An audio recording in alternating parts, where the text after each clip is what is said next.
चलो भाइयों, तुम्हारा क्वेश्चन नंबर 8 है। A spherical glass vessel has a cylindrical neck 8 centimetre long. यानी एक स्फेरिकल ग्लास है, ये रहा स्फेरिकल ग्लास, और इसकी जो नेक है, गर्दन जो है वो कैसी है, हमारी सिलेंड्रिकल है। और नेक बताइए हमको 8 सेंटीमीटर लॉन्ग, यानी ये जो नेक है इसकी लेंथ या तो कह लो हाइट कह लो, वो हमको कितनी बता दी, 8 सेंटीमीटर। 2 सेंटीमीटर इन डायामीटर, और इस नेक का डायामीटर बता दिया हमको, इसका डायामीटर है 2 centimetre. The diameter of the spherical part is 8.5 centimetre, और ये जो स्फेरिकल पार्ट है इसका डायामीटर जो है वो कितना बताया हमको, इसका डायमीटर हमको बता दिया 8.5 सेंटीमीटर है। By measuring the amount of water it holds. अब इसके अंदर में मान लो पानी भरा हुआ है, तो पानी कुछ वॉल्यूम रहेगा, पानी का कुछ वॉल्यूम रहेगा। A child finds its volume to be 345 centimetre cube. अब एक बच्ची ने इसका वॉल्यूम निकाला, इसके अंदर पानी का वॉल्यूम निकाला, और वो निकाला 345 centimetre cube.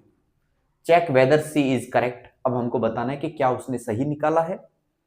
Taking the above as the inside measurements, यानी मान लेते हैं कि ये सारी जो लेंथ विड्थ जो भी रेडियस डायमीटर जो भी दिया है हमको, ये क्या है, इनर है। इनर यानी अंदर की तरफ से है। ओके। एंड पाई की वैल्यू कितनी लेनी है हमको, 3.14 लेनी है, और बताना है कि वॉल्यूम इतना आता है या नहीं, कम या ज्यादा क्या है। ठीक है, तो ये हमारा मॉडल है, इस टाइप का है हमारा पानी का। देखो भाई, ये 8 सेंटीमीटर, ये इसका डायमीटर हुआ 2 सेंटीमीटर, तो रेडियस कितनी होगी हमारी, रेडियस होगी 1 सेंटीमीटर इसकी सिलेंड्रिकल पार्ट की। और उस रेडियस को थोड़ी देर के लिए मैं कह देता हूं R1। कोई दिक्कत है, होनी नहीं चाहिए। ये जो स्फेरिकल पार्ट था इसका डायमीटर 8.5 दिया था, तो इसकी रेडियस कितनी होगी, इस रेडियस को हमने कह दिया R2, और वो होगी 8.5 डिवाइड बाई 2 सेंटीमीटर। बता दो, कोई तकलीफ है, होनी नहीं चाहिए। अब हमको इसका वॉल्यूम निकालना है, यानी वेसल, ग्लास वेसल का वॉल्यूम निकालना है। तो वॉल्यूम हम निकाल देते हैं जल्दी से। दो पार्ट है हमारे, इसका वॉल्यूम निकालो, इसका वॉल्यूम निकालो, और दोनों के वॉल्यूम को क्या कर देंगे, ऐड कर देंगे हम। चलो भाई, तो वॉल्यूम ऑफ वेसल बराबर volume of sphere plus volume of cylinder. अब वॉल्यूम ऑफ स्फीयर क्या होता है भाई, हमने पढ़ा है 4/3 pi R cube. 4/3 pi R cube. अब इसकी रेडियस को हमने क्या माना है, 2 माना है, तो R2 ले लो, plus volume of cylinder. Cylinder का वॉल्यूम क्या होता है भाई, हमने पढ़ा है पाई R²H, तो पाई R²H। और रेडियस को हमने क्या माना है, R1, और हाइट क्या है, ये हाइट जो सिलेंडर की हाइट है। अब देखो पाई कॉमन आ रहा है, तो पाई को बाहर निकाल दूं, तो पाई को बाहर निकाल लेते हैं, क्या बचेगा, 4/3 R2 क्यूब, प्लस यहां क्या बचेगा, R1²H। ठीक है, अब वैल्यू रख देते हैं। तो चलो, पाई की जगह 3.14 लेना है,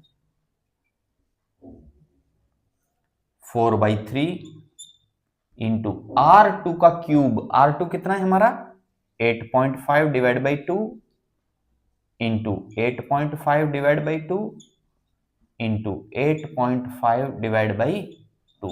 ये हमारा हुआ पहला वाला पार्ट, प्लस R1 का स्क्वायर।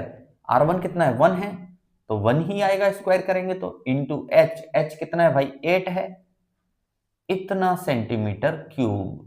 चलो सॉल्व करो। अब देखो 3.14, अब जो कट रहा है काट देते हैं हम जल्दी से। देखो भाई, 2 इंटू 2 नीचे 4 बनेगा, और ये ऊपर 4 है, तो खत्म हुआ हमारा। अब जो बचा मल्टीप्लाई कर देता हूं फटाक से। देखो 8.5 into 8.5 into 8.5 divide by 3 into 2 यानी 6, तो 8.5 इंटू 8.5 इंटू 8.5 डिवाइड बाई 6, ये आएगा हमारा 102। 102.354। ठीक है, पीछे की नंबर्स को मैं छोड़ रहा हूं, 3 डिजिट तक ले लेता हूं। प्लस 8 इंटू 1 ये आएगा 8। चलो भाई, तो 3.14 इंटू, अब इसको और इसको ऐड करो तो 102 एंड 8 कितना होगा, 110। तो ये बनेगा हमारा 110.354 सेंटीमीटर क्यूब। अब मैं मल्टीप्लाई कर देता हूं, 3.14 इंटू 110.354, सो ये आएगा 346.51156। राउंड फिगर करोगे तो 346.51 और 2 सेंटीमीटर क्यूब। और अगर 2 डिजिट तक जाना है तो भैया आएगा 346.51, 346.51 सेंटीमीटर क्यूब। अब बताओ, जो उस बच्ची ने निकाला था 345 सेंटीमीटर क्यूब और एक्चुअल में क्या आ रहा है 346.51, तो क्या उसने सही निकाला था? नहीं, सही नहीं निकाला था। तो आंसर क्या आएगा? नो। क्लियर है? ठीक है।